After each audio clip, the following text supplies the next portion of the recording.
l'ensemble de notre émission tournée dans la cour d'honneur de ce lieu magique qu'est le musée Illustration Jeunesse à Moulins. Cette émission, elle a été montée, organisée, préparée, pensée dans les moindres détails par un personnage de la ville de Moulins, une personne que j'apprécie particulièrement, Yasmine Laïb Renard, directrice des musées et des sites. Yasmine qui enlève son masque dans le respect aussi des distanciations physiques avec moi. Merci beaucoup Yasmine de nous recevoir ici. Vous êtes contente, on l'a voulu cette émission, on y est. Oui, on a travaillé pour cette émission, bien sûr. Parlez-nous de ce lieu magique. Alors, c'est effectivement un lieu magique puisque c'est un hôtel particulier en plein cœur de Moulins, même s'il est parfois un petit peu confidentiel, puisque les gens se demandent parfois ce qu'il a été. Il a eu des passés différents. C'est un bâtiment départemental qui a connu une évolution différente entre On va voir des images pendant que vous parlez, voilà, Yasmine, justement de l'intérieur du musée. Je pense que les belles images montreront que cet hôtel particulier a un rôle important dans le patrimoine et moulinois et départemental. Et il abrite aujourd'hui une collection d'illustrations jeunesse qu'Emmanuel Martina Dupré contribue à faire évoluer et à valoriser. Voilà. Vous êtes une chanceuse. J'ai beaucoup de chance parce que d'abord, je suis dans un endroit magnifique. Voilà, votre bureau, il est là ou dans l'autre musée? Il est ici, mais voilà, je me déplace assez forcément. Vous avez toujours facilement. un lieu de travail somptueux. Oui, et puis depuis quelque temps, j'ai gagné un autre lieu qui est Paléopolis, où certes le patrimoine bâti est un peu moins intéressant, un peu moins ancien, mais le patrimoine naturel est extraordinaire aussi. Donc je suis une chanceuse. Oui. Ici, nous y sommes, le musée Anne de Beaujeu. Nous irons aussi à Paléopolis avec vous. Voilà. On va comme ça sillonner l'Allier sur une série de plusieurs émissions. Qu'est-ce qui s'est passé ici pendant le temps du confinement? Donc, bien sûr, tout était fermé. Alors, le confinement, c'est tout d'un coup, avec l'ensemble de mes collègues, une annonce comme quoi, tout d'abord, les musées ferment un samedi soir. Et puis, on revient quand même travailler le lundi pour voir comment on allait s'orienter. Donc, on était fermé au public. Et une information de la direction générale du département nous informe que nous sommes confinés et il faut rentrer chez nous. Donc nous fermons le musée. Nous passons une journée à fermer le musée et c'est quand même quelque chose d'un peu angoissant. On ne sait pas ce qui va se passer. Vous allez jusque-là, c'est angoissant. Oui, c'est un peu angoissant parce que on a des œuvres, on a une exposition qui est aujourd'hui sur les murs de ce musée et on se dit, on a travaillé, toute une équipe a travaillé pour monter une exposition magnifique. Elle ne sera pas vue, elle était à peine placée qu'elle était déjà fermée. C'est pour ça que nous l'avons prolongée. Hein, donc voilà. Et puis pendant tout ce temps, nous avons, alors, il faut surveiller les œuvres, bien sûr. Hein, on ne peut pas ne pas venir, mais la plupart des employés restent chez eux.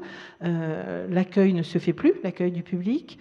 On essaye d'entretenir ce qu'il y a à entretenir. Moi, je me suis trouvée parfois seule dans un musée où un radiateur faisait du bruit. Lequel? Vous avez un bâtiment vu le film comme ça La nuit voilà. au musée. Alors, pas tout à fait, mais bon, voilà, je venais travailler un jour sur deux.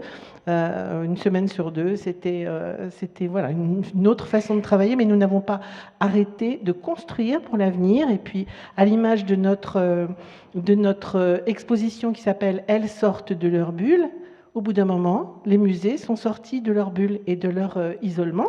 Et ils sont sortis de leur bulle et de leur isolement avec plein de créations, plein de projets en tout cas. Parce que ce thème que vous avez porté aussi pour notre série d'émissions, improviser et créer en situation exceptionnelle, c'est un thème qui vous parle à vous, Yasmine? Alors ça me parle profondément parce que j'ai vu tous mes collègues essayer de créer quelque chose de différent et capable de s'adapter. Entre autres, l'équipe de médiation.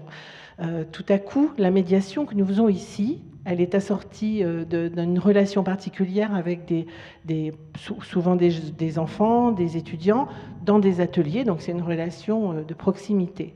Tout d'un coup, il n'y avait plus cette proximité. Donc l'équipe s'est adaptée et les ateliers qui sont habituellement fournis ont été fournis par un nouveau moyen qui était l'écran, forcément. On a été sollicité par, entre autres, des institutions sociales, médicales, je ne les citerai pas pour diverses raisons, mais voilà, nous avons envoyé des ateliers, des activités à faire pour des personnes âgées, pour des personnes handicapées, pour des personnes malades, qui permettaient d'occuper tout ça. Et puis, nous avons même fini par mettre en ligne. On était bien dans la notion de médiation, là. Voilà, tout à fait, c'était ça. Et donc, on a mis en ligne, par le biais de notre Facebook, un certain nombre d'ateliers dont les familles ont pu s'emparer. Je connais certaines familles qui ont fait ça. J'ose la question, Yasmine. Est-ce que quelque part, ce confinement ne vous a pas rendu service à vous, les directeurs de musées, pour montrer l'importance autre de la culture et des lieux de vie que sont les musées? Alors tout d'un coup, nous nous sommes rendus compte que la culture était essentielle dans la vie des gens, parce que tout ça, ce n'est pas visible tous les jours. Les gens viennent au musée, ils ne nous racontent pas pour quelles raisons ils viennent au musée. Et puis tout d'un coup, il y a ce confinement, et au cours de ce confinement, il y a eu ce besoin de culture, cette envie de culture, mais ce besoin plutôt. Donc aujourd'hui, les invités que nous avons, j'ai un lien avec tous, nous avons suivi l'initiative de Nathalie qui a été vraiment hyper intéressante.